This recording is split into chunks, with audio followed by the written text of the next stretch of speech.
नमस्कार, आप देख रहे हैं न्यूज 18 JKLH और मैं हूं आपके साथ नम्रता जैन। मोदी सरकार ने 26 मई 2014 को अपना पहला कार्यकाल शुरू किया और 2019 तथा 2024 में दोबारा चुने जाने के बाद अब पूरे 11 साल हो चुके हैं।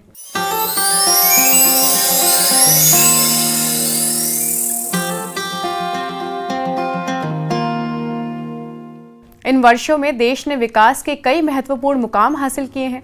सरकार ने डिजिटल इंडिया, प्रधानमंत्री आवास योजना, उज्ज्वल योजना, आयुष्मान भारत, स्वच्छ Bharat mission, make in India, PM गति शक्ति और स्मार्ट सिटी जैसी बड़ी योजनाएं शुरू की।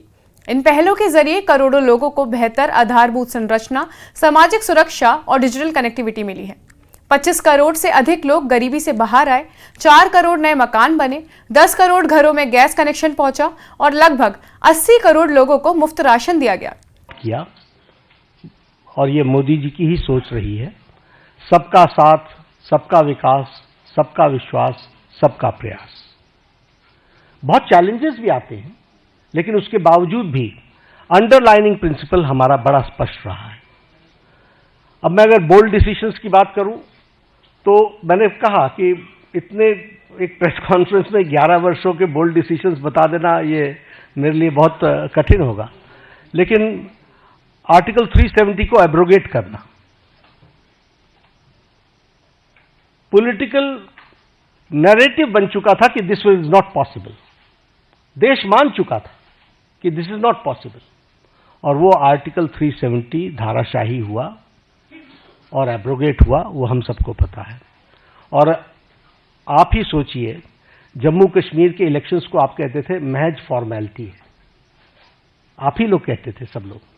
लोकसभा में टर्नआउट 58.46% रहा और विधानसभा J&K के इलेक्शन में टर्नआउट वाज 63%।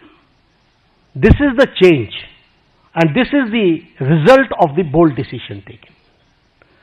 अगर हम उसी तरीके से बात करें एबॉलिशन ऑफ ट्रिपल तलाक, सब लोग जानते हैं कि ट्रिपल तलाक मानवता के लिए और ह्यूमैनिटी के लिए और महिलाओं के लिए एक बहुत बड़ी त्रासदी थी, ट्रेजेडी थी, लेकिन चुप बैठे हुए थे। सुप्रीम कोर्ट भी बोल रहा था। लेकिन ये बोल्ड डिसीजन लेना और ट्रिपल तलाक को समाप्त करना, जबकि इस्लामिक कंट्रीज में और हमारे नेबरिंग कंट्रीज में कहीं भी ट्रिपल तलाक नहीं है। Bangladesh, Pakistan, Afghanistan, Syria, Iran, Iraq, Malaysia सब डोमिनेटेड मुस्लिम देश रहे हैं और इस्लामिक देश रहे हैं, लेकिन यहां भी ट्रिपल तलाक नहीं था और हमारे यहां ट्रिपल तलाक चल रहा था। एक बोल्ड डिसीजन लिया गया। उसी तरीके से enactment of the new Waqf act हम लोग डिस्कशन कर रहे हैं। वी नो किस तरीके से एक नैरेटिव बनाने का प्रयास हुआ, लेकिन in the interest of the nation, देश के इंटरेस्ट में और उस कम्युनिटी के इंटरेस्ट में वक्फ बोर्ड बनाने की न्यू एनैक्टमेंट की आवश्यकता थी। वो बोल्ड डिसीजन लिया गया। उसी तरीके से सिटीजन्स अमेंडमेंट एक्ट, उसी तरीके से डीमोनेटाइजेशन, उसी तरीके से मोर देन 3 डिकेड्स हम विमेन रिजर्वेशन की तरफ नहीं बढ़ पाए, लेकिन 33% विमेन रिजर्वेशन देने का काम प्रधानमंत्री मोदी जी के नेतृत्व। कृषि क्षेत्र में भी सरकार ने खास कदम उठाए। PM किसान सम्मान निधि, मिट्टी स्वास्थ्य मिशन और सिंचाई योजनाओं के जरिए किसानों की मदद की गई ताकि उनकी आय बढ़े और वो समृद्ध हों। हालांकि बेरोजगारी और कृषि आय की कमी जैसी चुनौतियां अब भी बनी हुई हैं। मई 2025 में ऑपरेशन सिंदूर नामक सैन्य अभियान ने आतंकवाद के खिलाफ भारत की ताकत और दृढ़ता का परिचय दिया।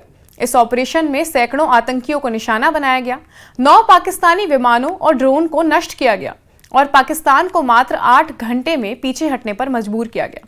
इस अभियान ने भारत की रक्षा तत्परता और वैश्विक रणनीति संतुलन को मजबूत किया।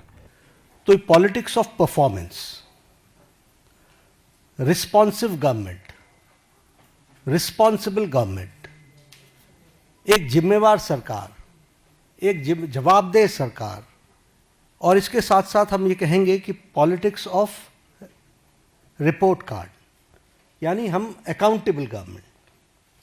जो हम काम कर रहे हैं उसको हम जनता के सामने अकाउंट करते हुए चीज़ों को रखें। ये नई संस्कृति पैदा हुई और इसलिए मैं बड़े गर्व के साथ ये कह सकता हूँ कि पिछले 11 साल में मोदी जी के नेतृत्व में चलने वाली सरकार ने भारत की राजनीति की संस्कृति को बदलकर न्यू नॉर्मल, न्यू ऑर्डर को स्थापित किया है। विदेश नीति के क्षेत्र में भी भारत ने अपनी अहम उपस्थिति दर्ज कराई। G20 की मेजबानी, रक्षा निर्यात में बढ़ोतरी और संयुक्त रक्षा पहलों के जरिए देश ने विश्व मंच पर अपनी अलग ही पहचान बनाई। ऑपरेशन सिंदूर के दौरान और उसके बाद संयुक्त राष्ट्र और अंतर्राष्ट्रीय मीडिया ने भारत की रणनीति शक्ति को माना और सराहा। समस्याओं को टालते रहना ये इस सरकार की न रीति रही न नीति रही। सरकार ने समाज के सभी वर्गों की चिंता करते हुए कोशिश की कि उनके जीवन में सुधार हो, और आज पूरी ताकत के साथ हम विकसित भारत की ओर एक लंबी छलांग लेने के लिए तैयार हुए हैं। पिछले 11 वर्षों में मैंने पहले कहा कि अनइमेजिनेबल, जो किसी ने कल्पना नहीं की थी, वो काम हुए हैं। और इसके साथ साथ पिछले 11 साल में देश को एक विकसित भारत की तरफ ले जाने में और समाज के सभी वर्गों को साथ लेकर के चल करके आगे बढ़ने में प्रधानमंत्री मोदी जी का नेतृत्व सफल रहा है। और आज 11 साल पूरे होने पर मैंने कोशिश की, it is very difficult to comprehend the whole work done in last 11 years, but I've tried to point out some major things, and I've tried to highlight the issues, the policies and programs जिनके माध्यम से इस कार्य को पूरा करने का काम प्रधानमंत्री मोदी जी ने। इन उपलब्धियों के साथ साथ चुनौतियां भी आईं। मीडिया की स्वतंत्रता में कमी, इंटरनेट बंदी, प्रेस फ्रीडम इंडेक्स में गिरावट और लोकतंत्र की मजबूती पर सवाल उठने लगे। अर्थव्यवस्था में जीडीपी में वृद्धि हुई और निवेश आकर्षण बढ़ा, लेकिन नोटबंदी, जीएसटी लागू होने के बाद बेरोजगारी और आर्थिक अर्थव्यवस्था विशेषकर मध्य वर्ग और किसानों में देखने को मिली। 11 साल पूरे होने पर भारतीय जनता पार्टी के राष्ट्रीय अध्यक्ष जेपी नड्डा ने प्रेस कॉन्फ्रेंस में कहा कि ये सारी उपलब्धियां सरकार की साहसिक निर्णय क्षमता और उत्तरदायी शासन का प्रमाण है। उन्होंने जम्मू कश्मीर से अनुच्छेद 370 हटाने, लोकसभा और कश्मीर विधानसभा चुनावों में उच्च मतदान दर, 3 तलाक समाप्ति, वक्फ अधिनियम संशोधन और भ्रष्टाचार विरोधी कार्यवाहियों को सरकार की बड़ी सफलताओं में गिना। उनका कहना था कि जनता अब कहती है, मोदी है तो मुमकिन है। संक्षेप में, मोदी सरकार के ये 11 साल डिजिटल क्रांति, किसानों की उन्नति, मजबूत रक्षा नीति और वैश्विक नेतृत्व की कहानी है।